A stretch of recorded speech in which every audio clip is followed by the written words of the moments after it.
told carbon dioxide we spew is killing the Earth. You know, global warming and all that. And maybe it is. It's possible. I have my doubts. But for this show, let's assume carbon dioxide emissions are a horrible problem.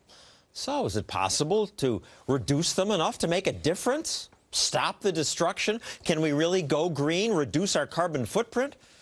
Al Gore's advocacy group, Repower America, claims we can replace all our dirty energy with clean, carbon-free, renewable energy. He gets big applause for saying that. People just want to believe that we can easily switch from coal and oil to pretty windmills and solar farms. Al Gore says it's doable within 10 years, and the audience applauds and applauds. This goal is achievable. The former vice president must have made a bunch of money because his advocacy group, Repower America, makes lots of TV ads.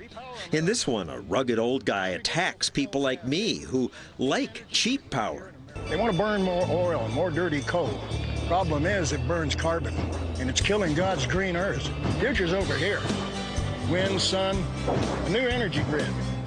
Hey, I'm for wind, sun, new energy grid, if it's economically practical. But if it were, wouldn't it just happen? They wouldn't need to use government force to take money from taxpayers and give it to people pushing green products. I'd like to debate Mr. Gore about this. Please, Mr. Gore, come on the program. You can educate me. I have still this green phone here just for you. Your office has the number. Last time when we asked, you said the climate crisis left you too busy to join. And this time, your office said it's your anniversary. So happy anniversary, Mr. Gore. But since you can't join us, we've invited another left liberal, as he's called himself, Robert Bryce. He's the author of a new book, Power Hungry. Now, I guess you no longer call yourself a left liberal. Well, look, I educated myself about math and physics, and that was why I wrote this book. You said you got mugged by the laws of thermodynamics. I'm a liberal who was mugged by the laws of thermodynamics. That's right. Well, what about my commuting by bike? Aren't I doing a good thing? Let's assume you saved a gallon of oil in your commute. A full gallon. A full gallon. It's unlikely. Global daily energy consumption is 9.5 billion gallons of oil equivalent. So by biking to work, you save the equivalent of what would be 1 drop of ink in 10 gasoline tanker trucks. Or put another way, it's 1 pinch of salt in a 100-pound bag of potato chips. I'm all for biking to work. I'm all for shutting off the lights. But the scale of our energy consumption is gigantic. And that's the first challenge we have to deal with. It's a pointless gesture, my writing. Well, if it makes you happy and you get fit and you get exercise and fresh air here in New York, maybe, then go for it. Let's take your myths Sure. one at a time. First, America can replace carbon energy. Al Gore says it's achievable within 10 years. We can switch to 100% carbon-free energy. Well, it's simply not possible, especially in 10 years. 9 out of 10 units of energy, 9 out of 10 units of power that we consume are produced by hydrocarbons, coal, oil, and natural gas. Any transition away from those sources is going to be a decades-long, maybe even a century-long process. Wind can power America. Well, look, wind does not replace oil. This is one of the great fallacies, and it's one that the wind energy business continues to promote. If only we put up more wind turbines, we won't need oil. It's just simply wrong. Electricity plays almost no role in our transportation system. Without oil, we would have no global transportation. People in my business and the media rave about wind and Denmark, which gets some power from wind. In the New York Times, Thomas Friedman says, if only we could be as energy smart as Denmark. Right.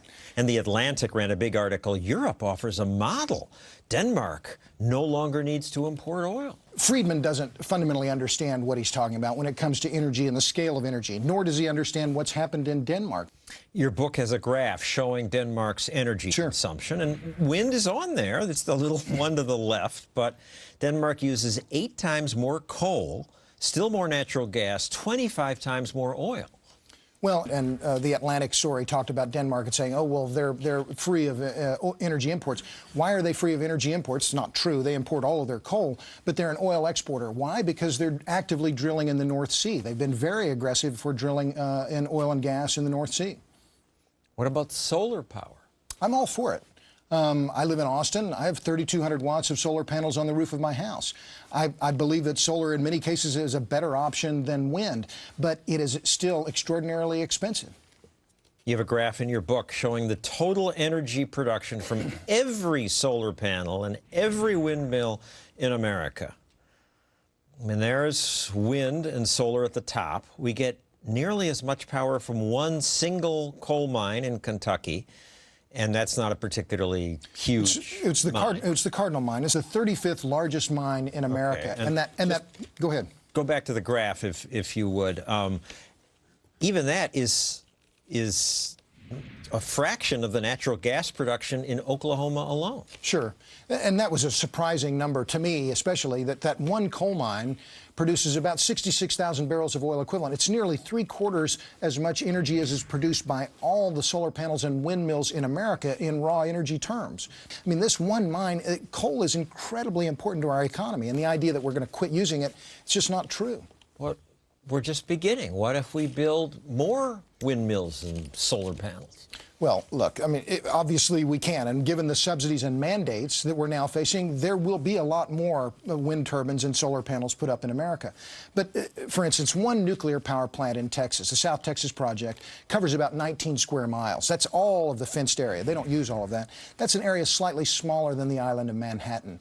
To produce the same amount of power from wind turbines would require an area the size of Rhode Island. This is energy sprawl. If we want to carpet America with wind turbines, and some people seem to think that's okay, I don't. I hear electric cars is the next biggest thing. Well, my line is electric cars are the next big thing, and they always will be.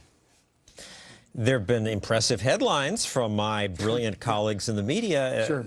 The Washington Post. Prices on electric cars will continue to drop till they're within reach of the average family. Sure. That was in 1915. In 1959, the New York Times said, electric is the car of the tomorrow. In 1979, the Washington Post, GM has an electric car. Breakthrough in batteries now makes them commercially practical. We've been hearing the same thing. This is the electric car business. It is a century of failure, tailgating failure. The problem is very simple, and it's not want to. It's not political will. It's simple physics. Gasoline has 80 times the energy density of the best lithium-ion batteries. There's no conspiracy here of big oil or big auto. It's a conspiracy of physics. So we're deluding ourselves when the politicians just give us this rosy talk about wind and geothermal and... Well, in some cases, yes, obviously. And look, I wish all of these things worked better than they do. We could potentially have a lot of benefit if we were able to take the low power density, the diffused energy that comes from the sun and the wind, and concentrate it and have it reliable so that the lights in the studio are always available. But that's the problem. We still don't have good energy storage. We have essentially no energy storage. It's a problem Thomas Edison worked on. We're working on it today. These are problems of math and physics, not political correctness or carbon content. Sometimes